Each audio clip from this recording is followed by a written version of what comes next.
Hi everyone, and welcome to Big Ideas Growing Minds. We're so happy you're here. Please consider subscribing to the channel. Your support means the world to us. Today's big idea comes from Adam Grant and his inspiring book, Give and Take.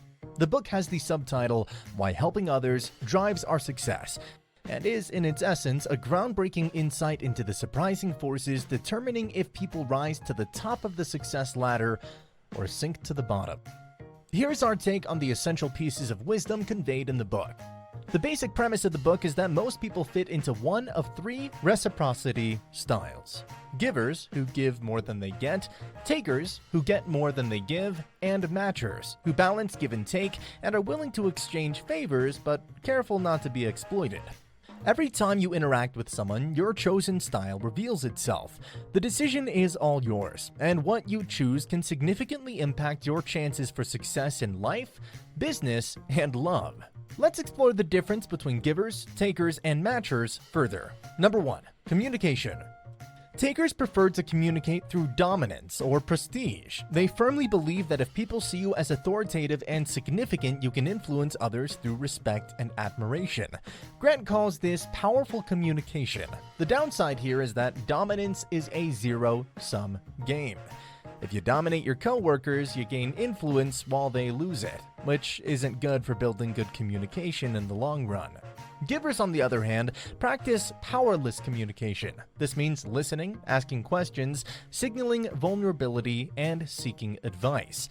Through this approach, they gain people's trust and devotion. Number 2. Networking.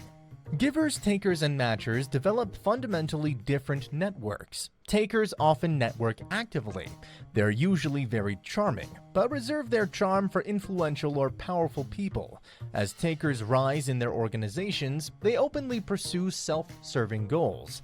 They only share information that makes them look good and often mistreat their peers and subordinates. This causes their networks to decay over time, since people eventually lose patience with their self-serving methods. Matchers build the networks based on reciprocity and fairness and focus on the immediate benefit in all transactions. They try to match their behavior with the actions of the people around them. They initially treat takers well, but after takers inevitably betray them, matchers mete out punishment. Be aware that the reciprocity approach does have drawbacks, since people can hold back if they sense that your kindness always comes attached to a request. Givers tend to create more helpful networks than matchers and takers, since they focus on the success of the group rather than the self. They also tend to see the potential in all people, just as diamonds in the rough. This inspires trust and loyalty from others, giving givers strong networks. Number 3. Collaboration. Takers want to be the most intelligent person in the room and tend to see collaboration as opening vulnerabilities to be overtaken. In contrast, givers focus on achieving the group's goals and see collaboration as harnessing the best of multiple people. They take on tasks in the group's best interest rather than for themselves. This isn't necessarily purely altruistic. Givers understand that the best thing for themselves is for their group to perform as well as possible. Number 4. Success.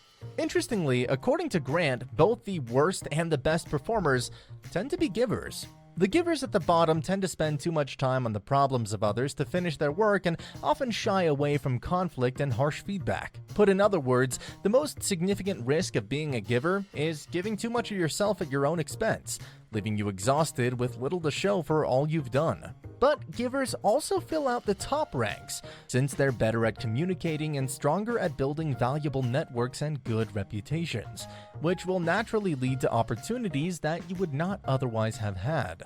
Bottom line, the trick is to be a giver without spreading yourself too thin and letting others take advantage of you. Number 5. Be more giving, the right way. The good news is that no matter your current reciprocity style, it's never too late to change. Here are some tips on how you can quickly bring more giving into your life. Express appreciation for people at work, perform daily acts of kindness, endorse someone's dream project, ask for help, and listen to others.